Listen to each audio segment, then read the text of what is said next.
Ladies and gentlemen, welcome to our after break session. I'm very, very pleased to introduce Linda Bradford Rashke, founder of LBR Group. Linda began her professional trading career in 1981, making markets in options as a member of two exchanges. She's been a CTA, principal trader for several hedge funds, and a CPO, commodity pool operator. Her own hedge fund was ranked 17th out of 4,500 for best 5-year performance by Barclays Hedge. Her early successes were recognized by Jack Schwager in his renowned Market Wizards book series. Linda co-wrote the wildly popular Street Smarts book in the mid-90s, and in 2019, she released the widely acclaimed Trading Sardines, Lessons in the Markets by a Lifelong Trader. In 2019, that's apparently available on lindarashke.net. She remains a professional trader and an eternal student of the markets. Ladies and gentlemen, please give a big round of applause to Linda Rashke. Thunderous applause. Thank you Pleasure. so much. Go ahead. Yeah, okay.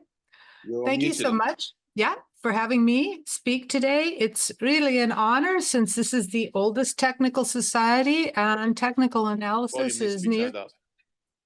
Am I not turned on? Just one moment, Linda. We're just trying to get through to get our IT to.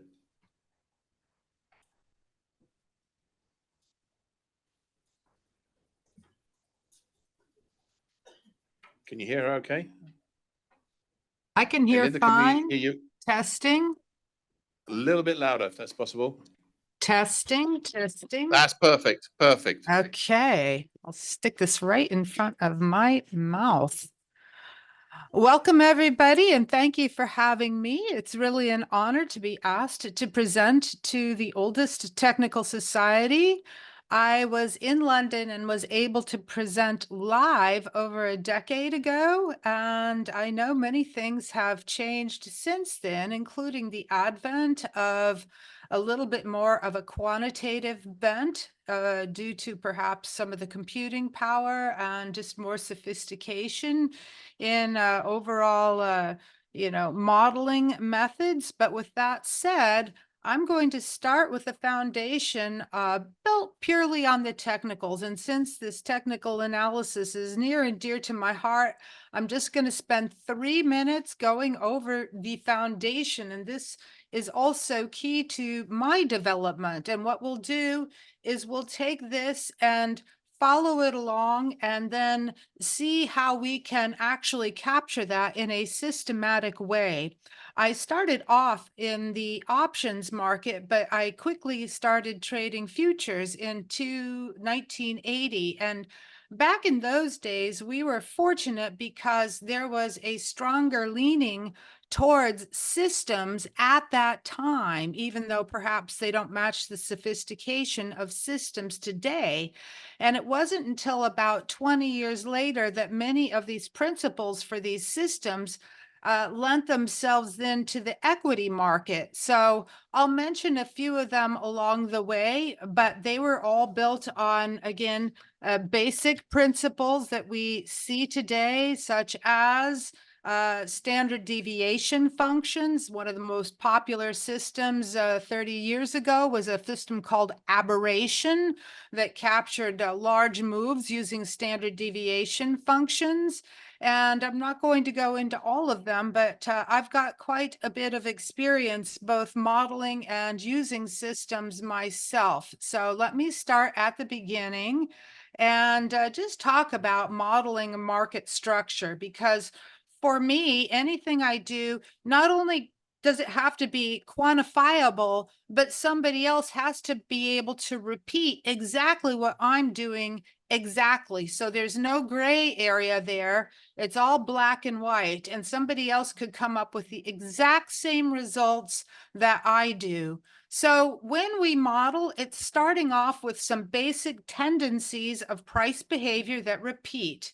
And this is what allows us to build a consistent process that ultimately we can build systematic strategies that will remain durable and robust. Very important in this day and age.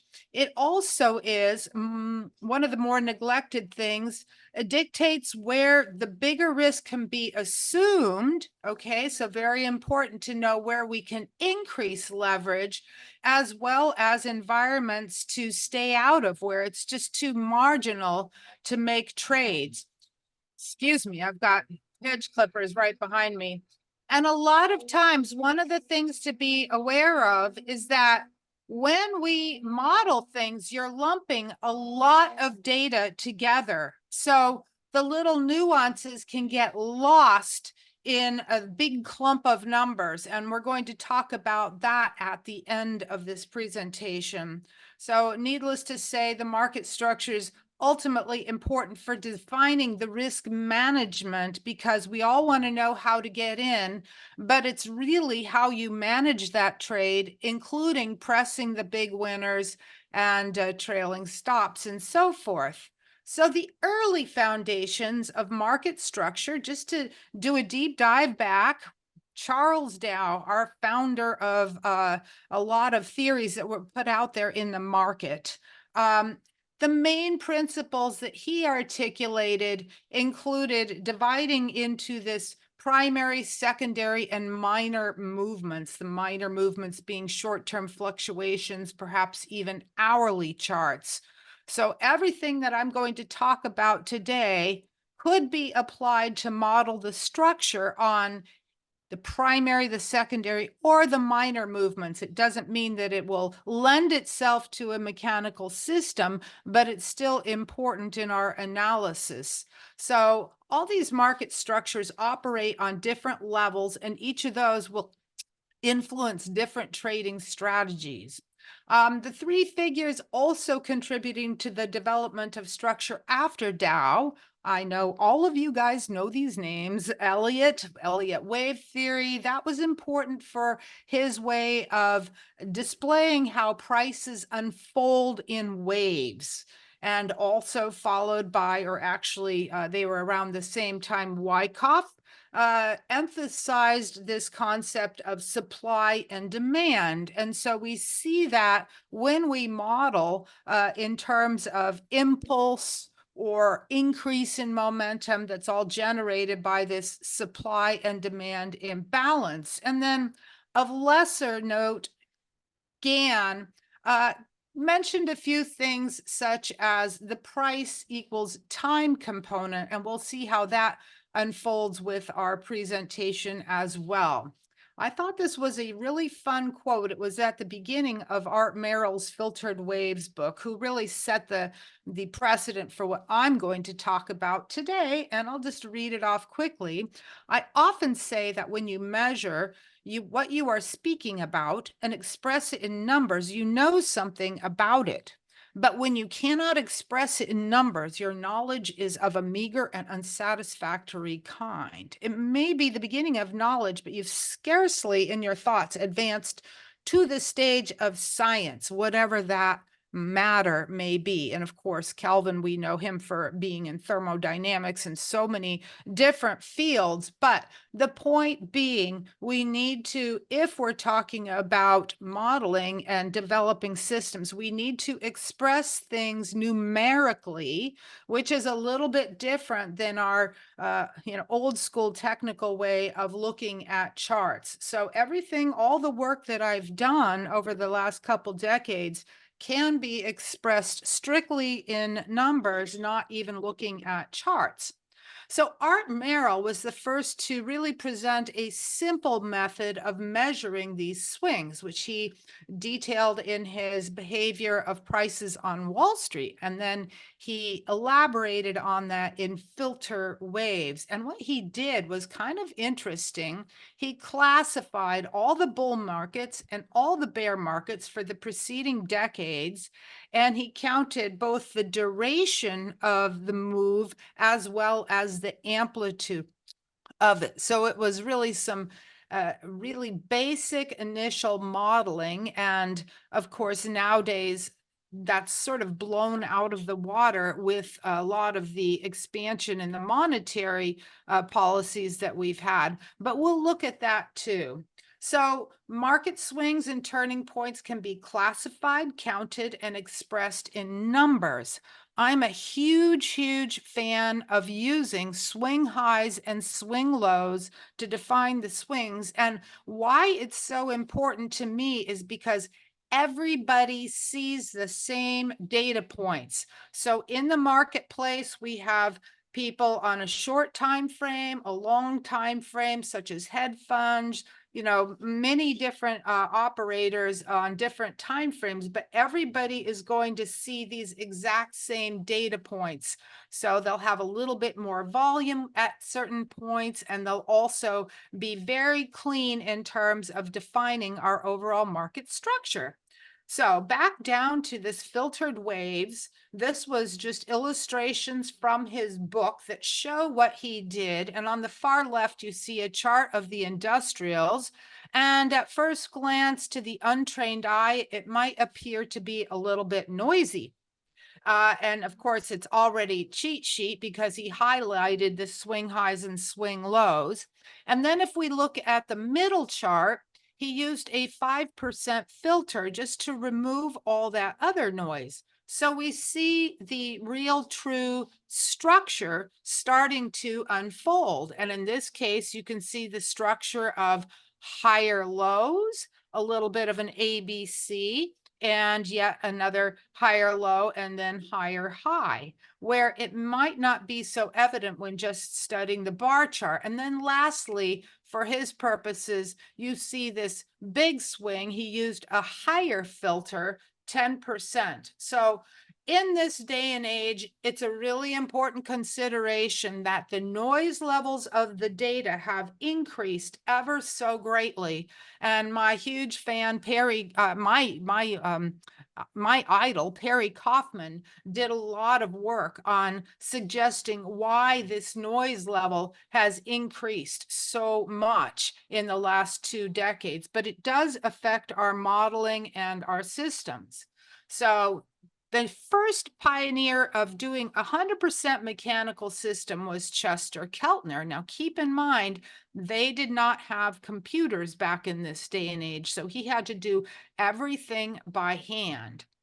He used a 10-day simple moving average with bands, and he used this as both a stop and reverse system as well a breakout system, and really tried to create some 100% mechanical systems. And in addition, he had risk management rules, but also, even more importantly, rules when to pyramid the winners. So moving on past him, of course, it doesn't hold up over time as a 100% stop and reverse system, but it was a good start.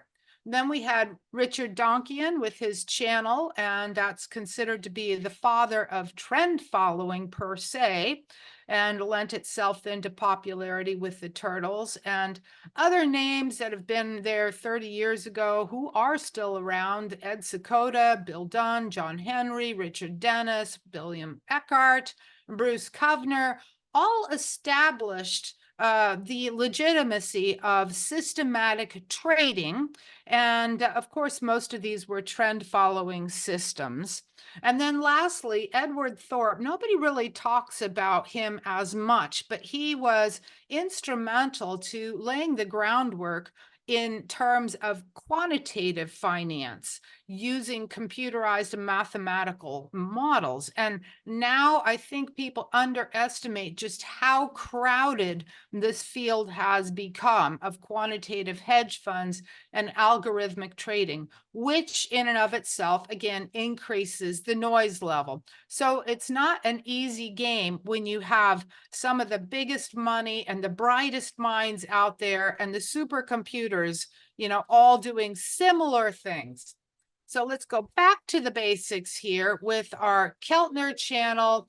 This was Chester's early system, and you can see that what he did was upside breakout, downside breakout. He applied this as a stop and reverse system, which of course works well in a very strongly trending market, but not so well if we did it over the duration of 3 years or a greater period of time. But has to start as a departure point, because that's what we're going to do, is build on these things. Now comes along Wells Wilder with, I'm sure most of you are familiar with some of his contributions: RSI, parabolic, ATR, average true range, which he adopted to a volatility stop and reverse system. Now, here's something pretty impressive. All of Wilder's early work he did by hand. He calculated out everything by hand. So we do have such an advantage nowadays with our computing power. But we're going to use this concept of average true range going forward. I used it in my position sizing when I was running my fund. I could use the average true range in terms of expressing dollar functions for the position sizing. We can use it for risk functions. We can use it for trailing stops, all sorts of things, in addition to, as you will see, quantifying the swings here. So now what I have is, I just started off with a 120-minute chart. It's on the crude market.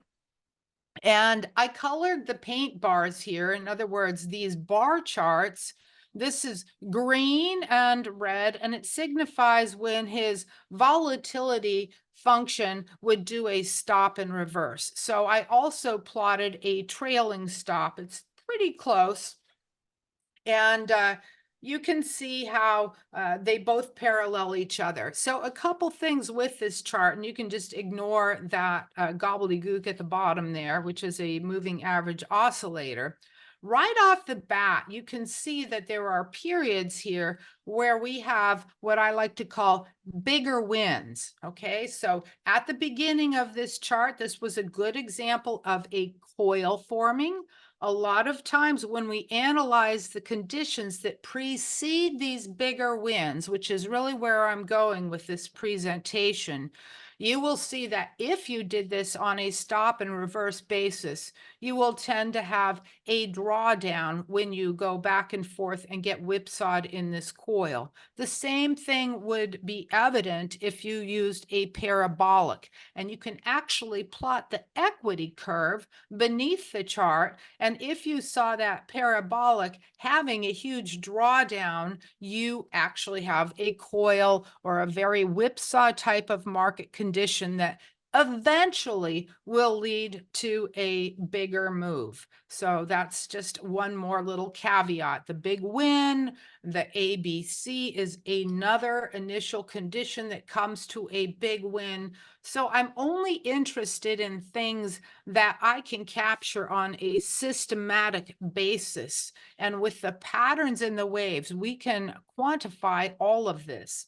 Now what I did is, moving on, I just went to a different market, the coffee market, because it had examples of several things.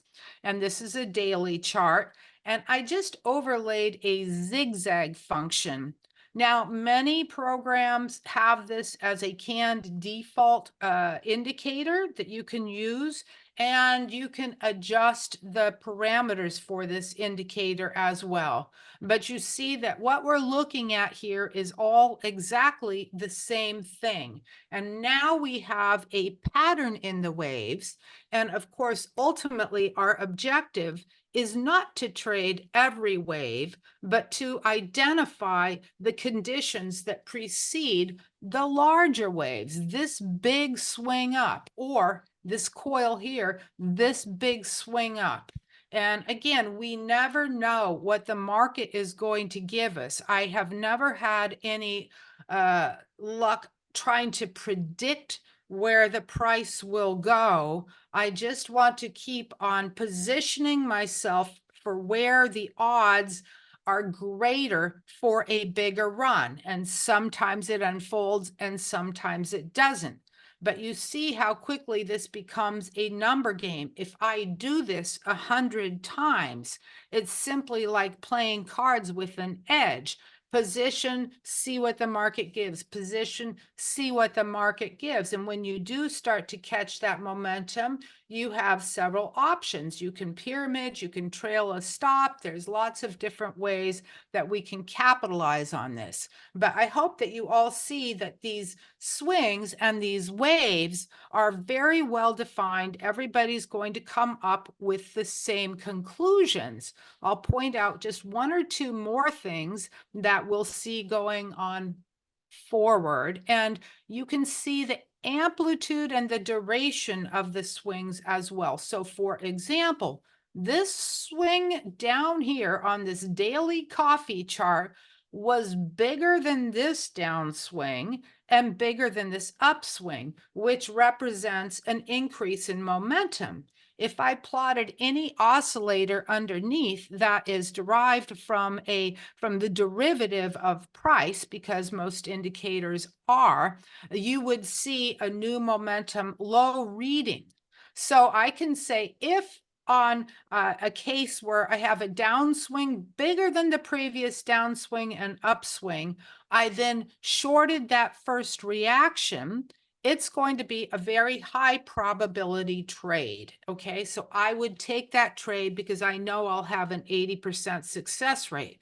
Now you can also see that this is not a trade that leads to a big win. So for me in my systematic modeling, I'm modeling for two different types of plays. Where is the high percentage trade? And where is the trade that might lead to a big win? And we'll see that very often the trades that lead to the big wins will have a lower percent rate of success. So everything's a trade-off when we go about this process. Let me show you something that I've pretty much showed in my presentations for the last 20 years. I really don't come up with too much that's new, which is a good thing because everything that I do has stood the test of time. And those two important words, durable and robustness, is very important. We'll deal with that later. But I just want you to see two things. This pattern in these swings, obviously you're in an uptrend here with higher lows and higher highs. And now we have an interesting data point where you have this ABC consolidation, or here you have the same thing, ABC, because we made a lower low. So this is what leads to what I like to call a sweet spot in the data.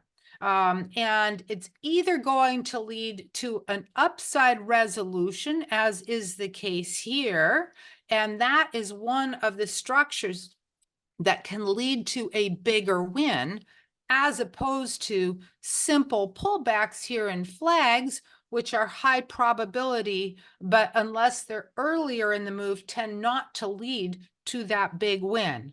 And then conversely, if this turns back down and takes out that low, the computer, and I'll always express my speaking in terms of the computer, would say that you now have a trend reversal. So two outcomes out of this specific little pattern in the waves, an upside resolution or a trend reversal. And you'll see that all of these things, we quantified them actually off of TradeStation. And you can go back and look 10 waves back to classify pattern structures. And there's lots of ways that we can go about this nowadays, including AI, to use that as a pattern classifier to stick in a linear type of system. So all kinds of tricks we can play, but we want to get the basics right first. So just to reiterate what I talked about, I have a daily chart of the euro currency.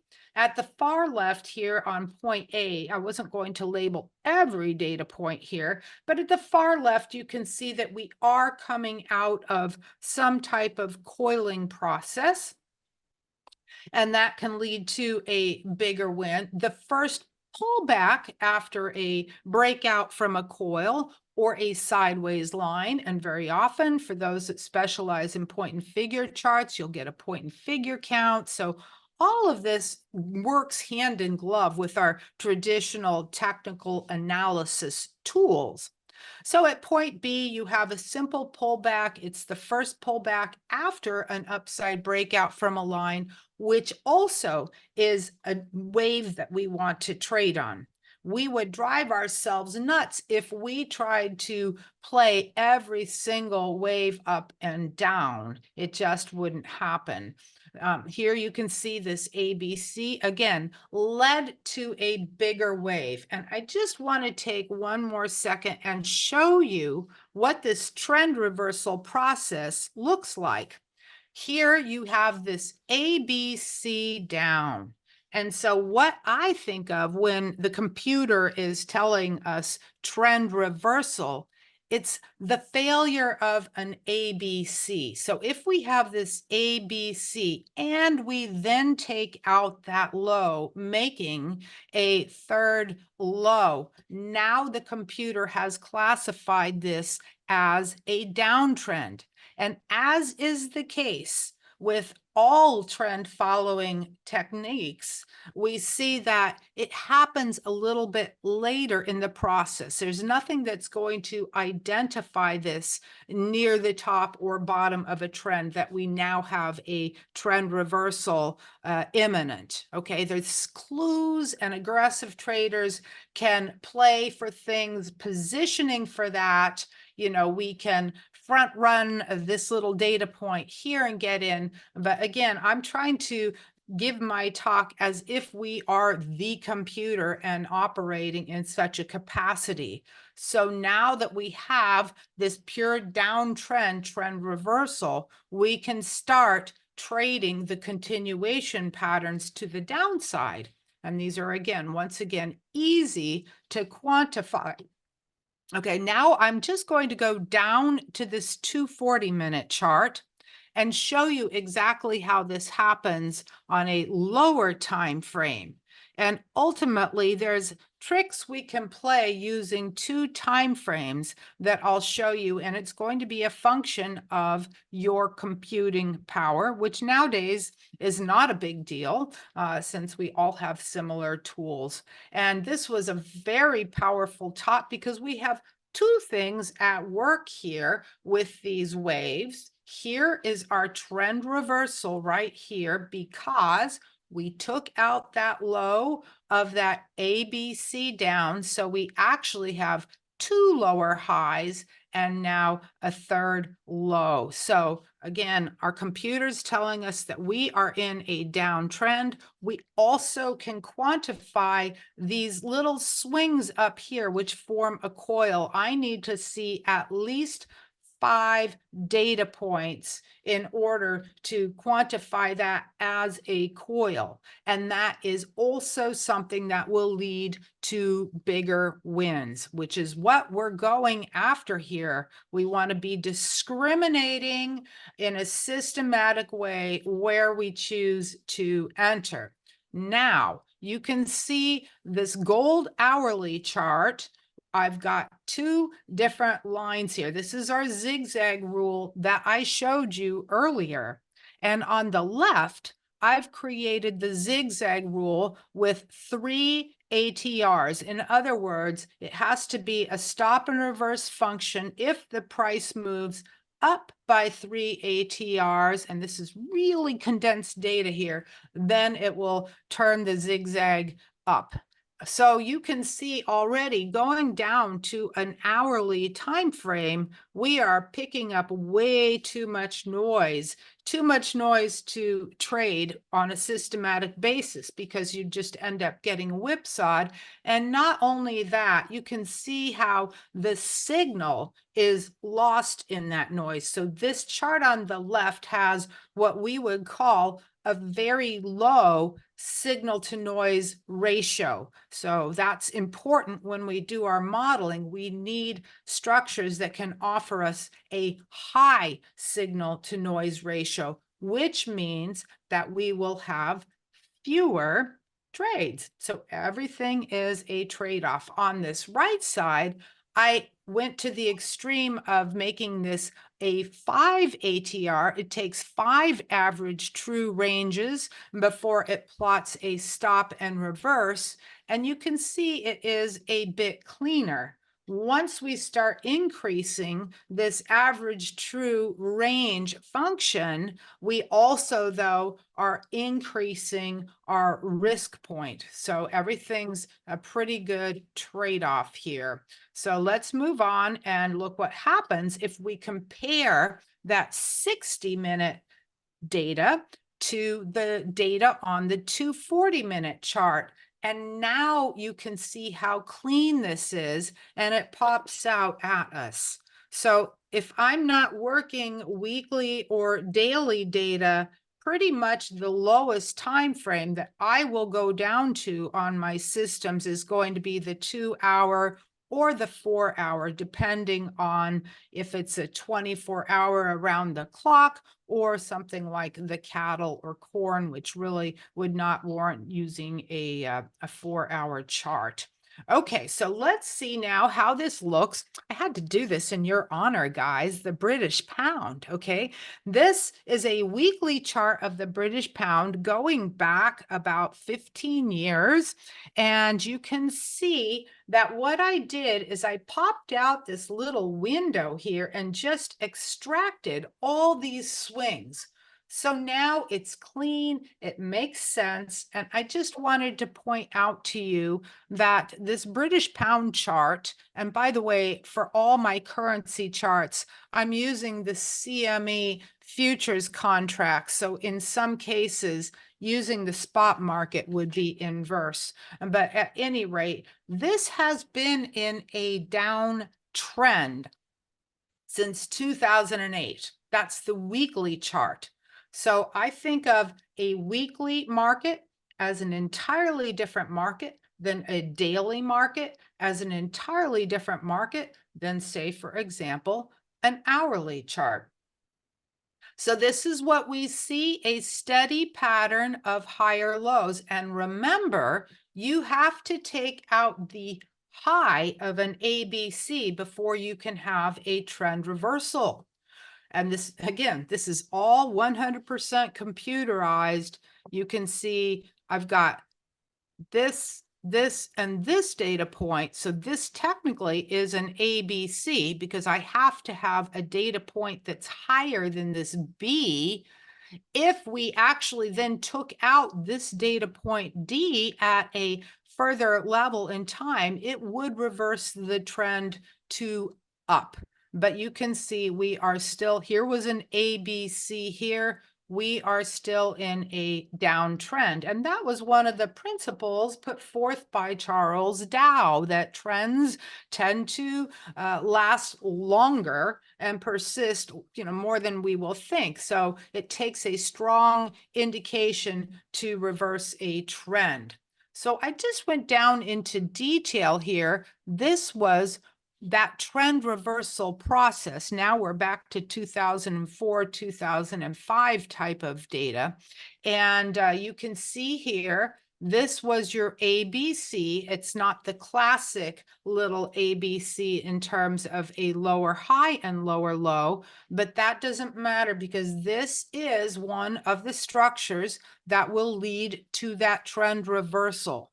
So at this point right here, the computer, when we took out this low, which was right over here, the computer is now classifying this chart as a trend down, in which case we would only want to trade to the short side if we are on a weekly time frame or wait for one of the other few exceptional patterns that would lead to a counter trend up. Now, all looks pretty clean and well and good. And I wanted to show you this chart of the S&Ps because it's pretty seductive looking at the daily and the weekly charts. And of course, by now you recognize this sell-off that we had here due to various external factors beyond our control.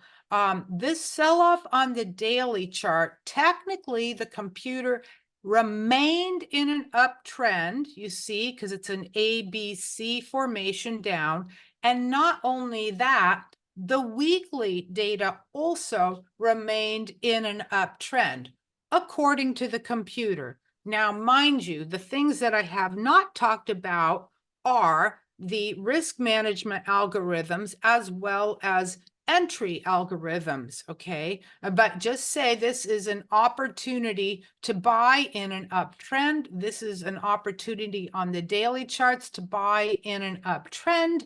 And you can see that if we were using a volatility type of function to initiate, it would pull us in, leaving us with a stop point at that last swing low. So all looks good so far. However,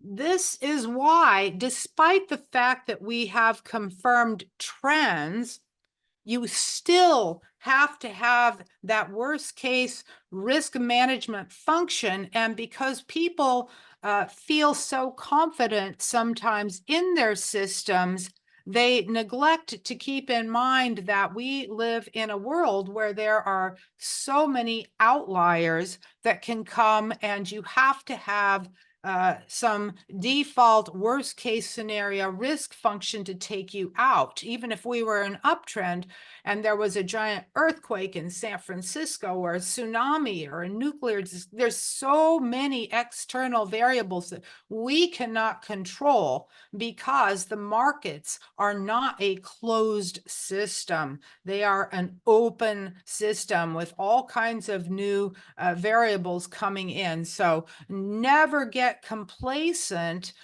thinking that you've got this one in the bag. Now, this is also what's incredibly interesting.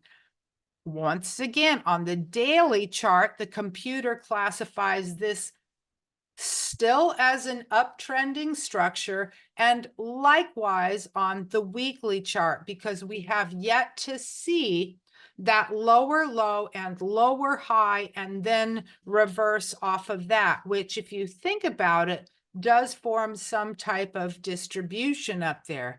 So always keep in mind that what we model, there might be things that we don't have a sample size of. Okay, that's very tricky. We like to model things with high sample size, but those may not include events that are outlier events. And it's the lack of proper risk management that will take people under, no matter how robust your modeling might be. Okay, let's get back to our edges and seeing some specific patterns in the waves. I know that you guys are going to love this so much. You're going to go and start playing with this type of data yourself. So again, the way I modeled the entries was simply buy stop above the volatility line that Wells Wilder put forth, and then it exits when there is a close below this line. So for our purposes, if it just touches the line, that doesn't take you out. It has to close below that. And that is a parameter you can play with. You can widen the ATR function and make it so that you're out the minute it touches that. So you can see a big swing to the upside. I didn't really talk about the preceding structure. ABC can lead to a big swing and a simple pullback, trailless stop. Here we run into our coil where the high probability trade would be this right here. And you can see if you shorted right here, it was one of those instances where you did not get much. So always two sides to the coin, and then resuming back up. But ultimately, our systematic edge is going to become from identifying specific spots in the data where we want to go in and trade. We are not trying to trade every wave or wiggle or jiggle. So now I just simply made, instead of a bar chart, a line chart. And for the Europeans over there, I used the DAX.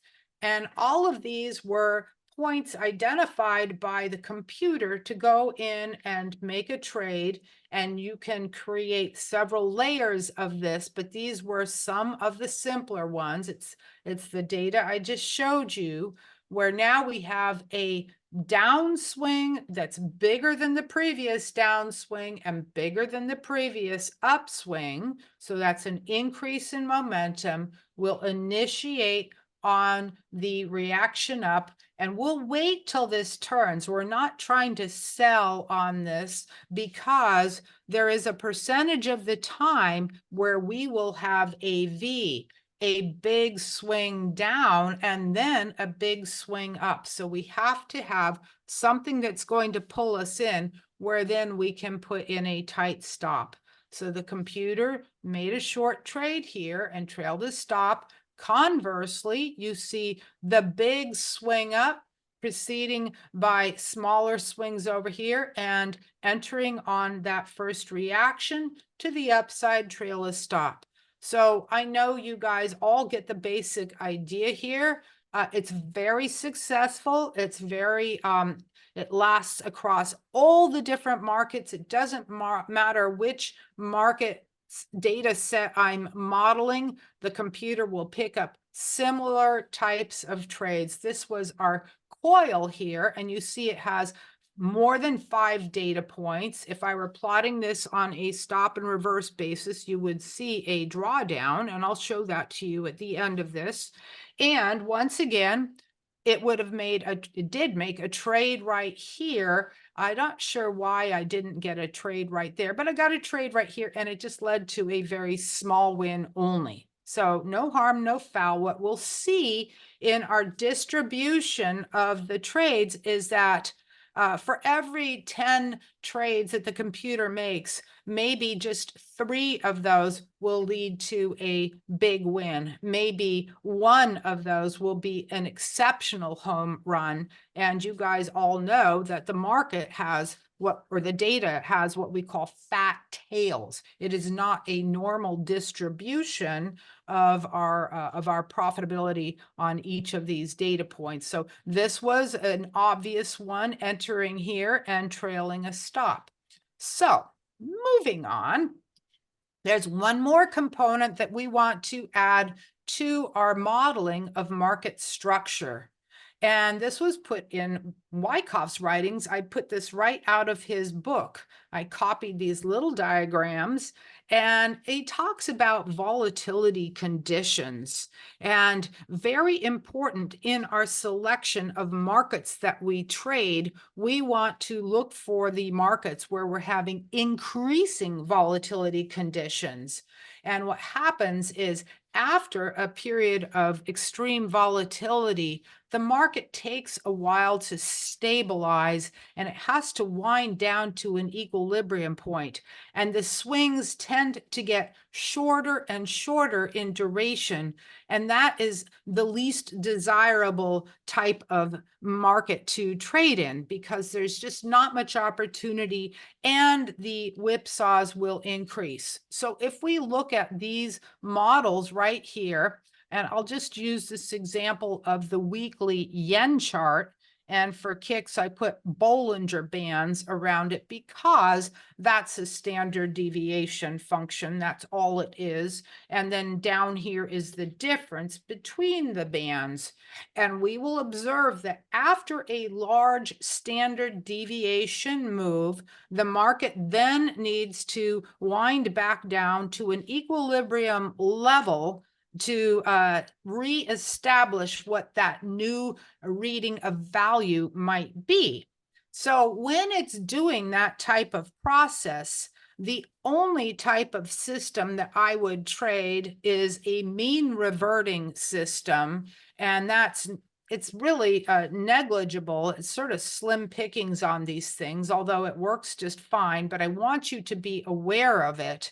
And in this case, there's very simplistic models that you can do, such as sell on the push outside that Bollinger Band and cover when it reverts back to the mean, meaning the moving average. This works very well on intraday 5-minute data in the S&Ps, which are one of the noisier markets out there.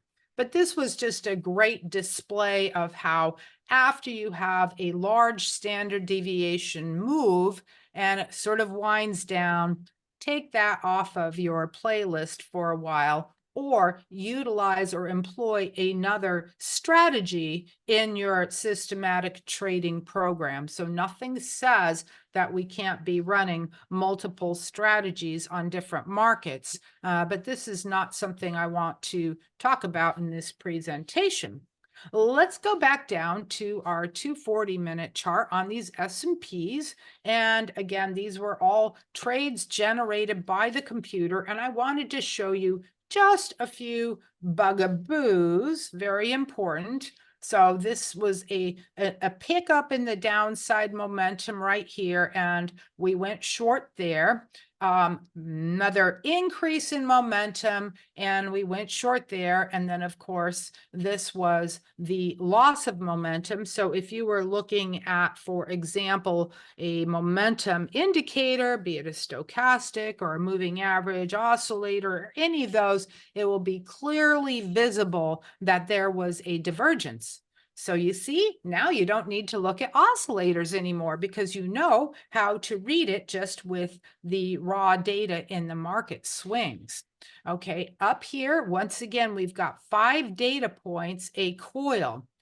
On these breakouts from coils, I'm just going to, again, use liberty to mention Perry Kaufman's name because he did a lot of work on modeling the optimal way to capture a trend, be it trend following systems, whatever it might be. And his conclusion was that ultimately channel breakout is the simplest and the most effective, and it's not any more likely to get caught up in noise and whipsaws than any other system. So this was also, if you can see the trend reversal point where we took out the low of this ABC, but it had that added power of the breakout from the coil. If you had a simple channel there, a channel breakout system simply means that you're initiating on a close above a high or low, or perhaps you want confirmation of one more bar,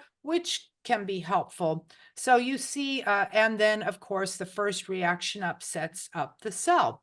Why does this look so easy and simple? And how is it that people get caught up in making marginal trades or cognitive biases, seeing what they want to see? It is a problem for discretionary traders and even for those that model the market data. So you have to just be aware of that and be a real stickler for the black and white, what you see. Now here we had this big swing up. It didn't actually pull back enough to generate that red zone, as I call it, the red zone loading only on that retracement. But let's assume that it did, and this green line had turned red. It didn't lead to much. Perhaps you got stopped out and it was a marginal loss, but there was also a re-entry point when, again, this took out the volatility line to the upside.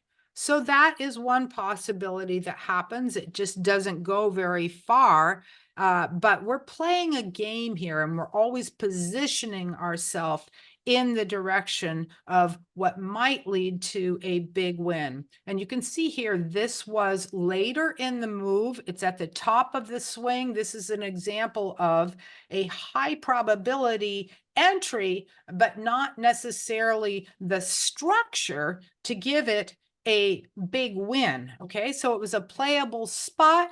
Again, we want to differentiate between the high probability spots versus the structures that are going to give us a big win, such as on the far right here, Once again, our sideways line, it forms a point and figure count. You can quantify this. You can look at the whipsaws or the drawdown and a little stop and reverse system. There's so many ways that we can identify this. And of course, I just simply used the upside breakout from this swing high here because I'm a little bit more reticent to use a volatility type of trail stop that we saw in the past to pull us in when you get into all these little choppy trading ranges, because I don't want to get whipsawed, and we'll see what that looks like. So there is some filtering here, but you can put these components in your system if you are so inclined.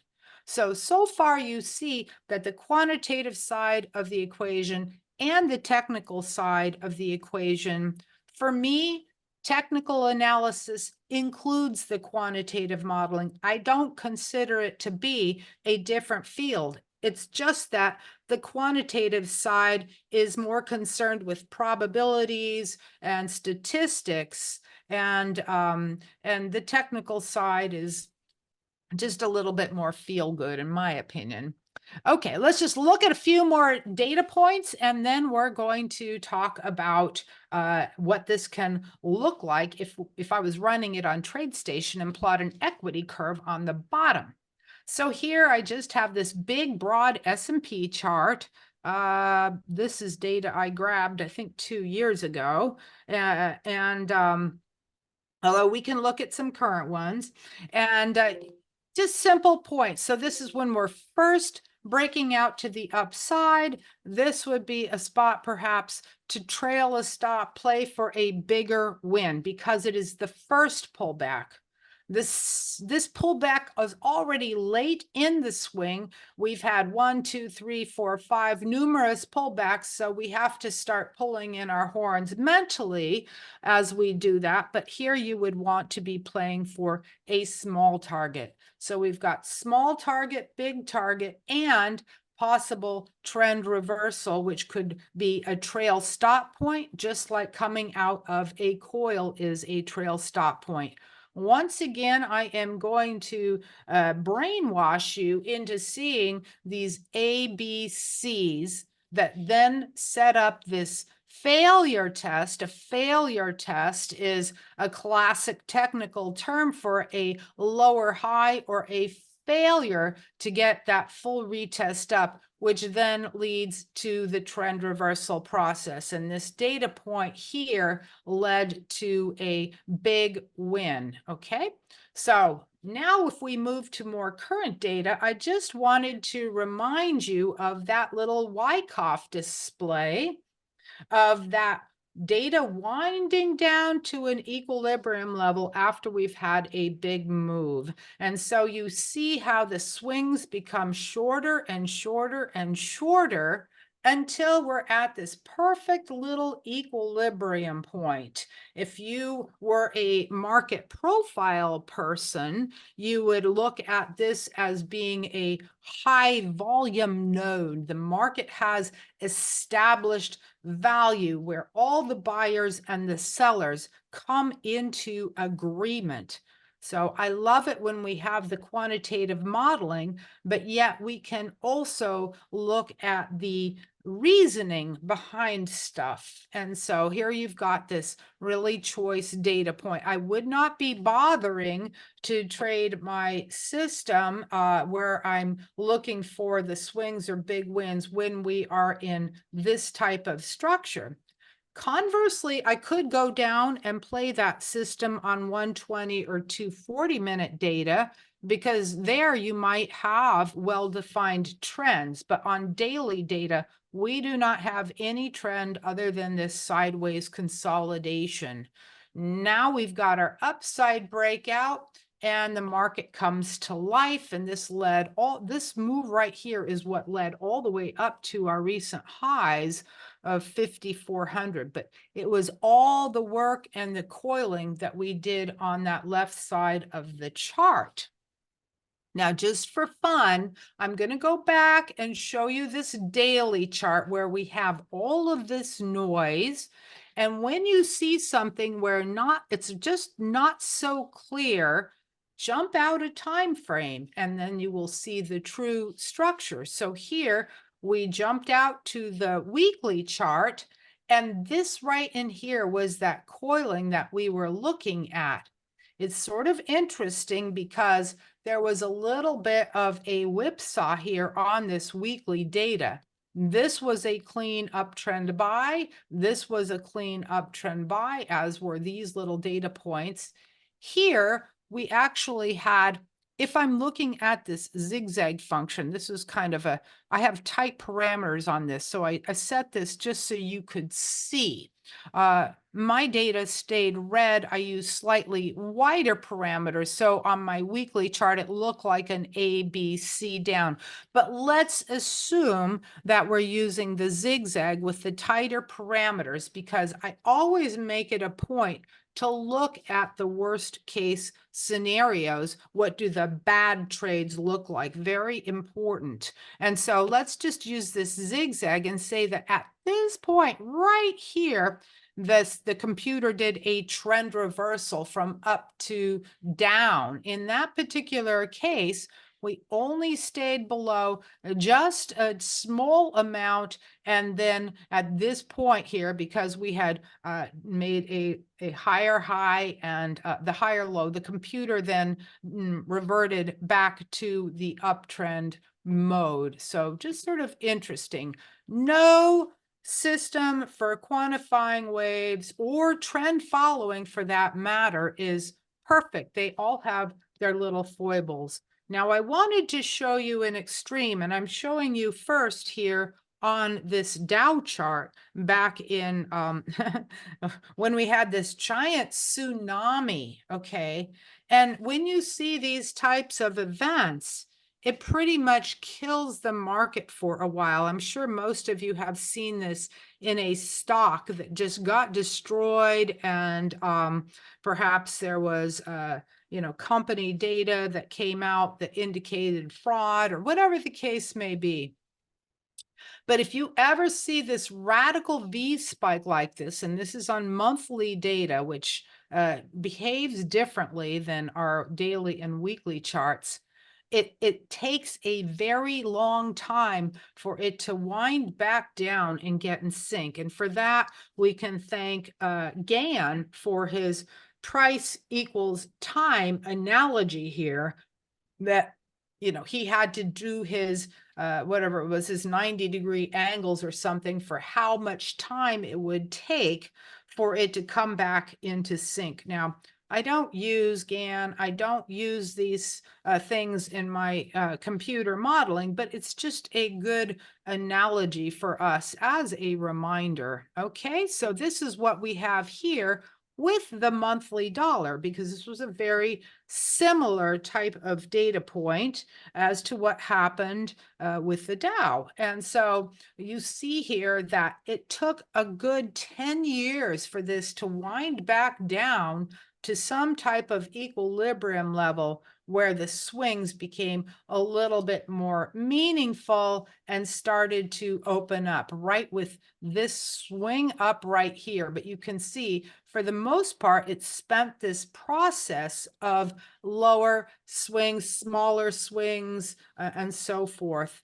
And then, of course, we had this ginormous ABC down until we wound down to this data point right here, this perfect equilibrium level, the coil. And this set up the structure as to where we are right now in this day and age. And this is what the monthly data looks like. And I hope you see that the structure has become very clean. And this is important. I'm just going to go down quickly to show you that if we look at the weekly Linda, data. Eddie, Yep. Sorry, we're just running out of time here. That's the only thing I wanted to let you know. Okay, can I get 8 more minutes? No. Can I get 6 more minutes? You can get 2 more minutes. 2 more minutes. Okay. Okay. Weekly, and you'll have my slides too. And the daily shows that trend reversal because we're just getting down to the meat of the matter here. You'll be able to see the equilibrium point and the weeklies, which suggests that the dollar has a very major upside move underway. So start with your foundation, few variables. All my things have no more than 2 or 3 variables.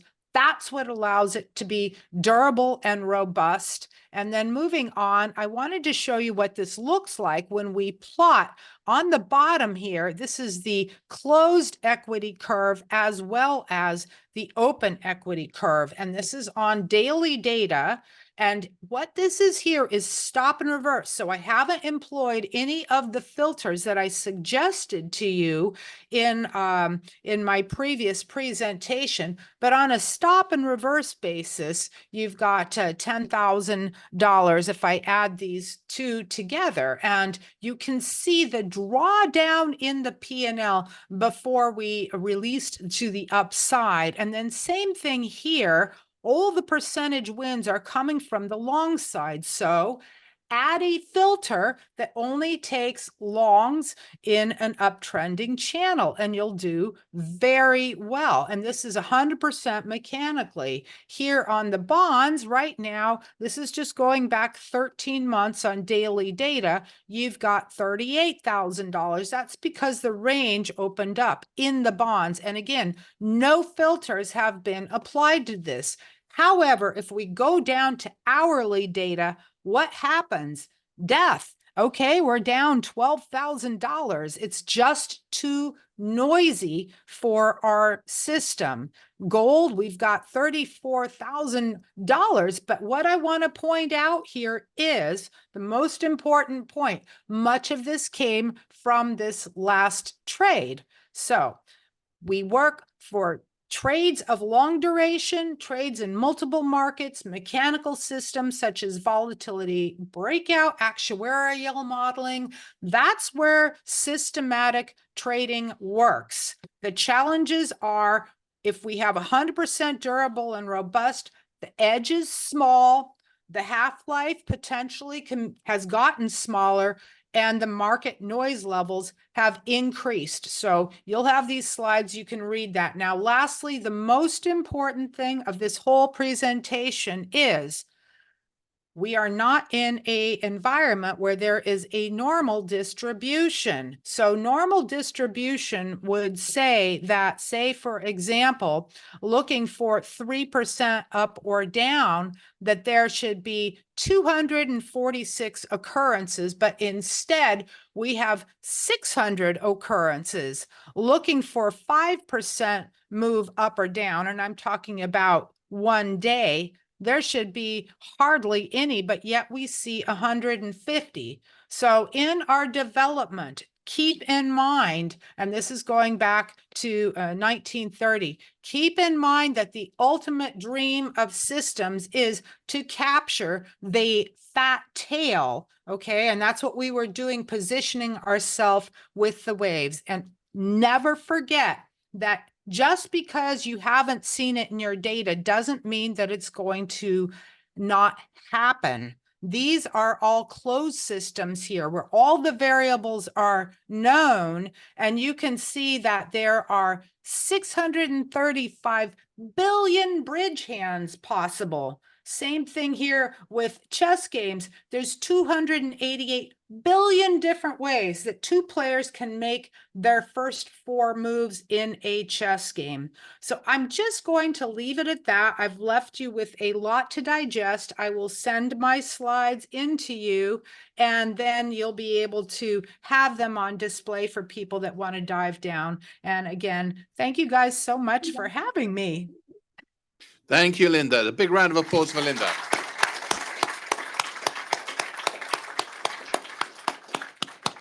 Thank you, Linda. We're running a bit behind schedule, so there won't be any Q&A for you at the moment, but I really appreciate you taking the time, and especially for your slides, which will be duly passed around the society members who are here and all those other attendees.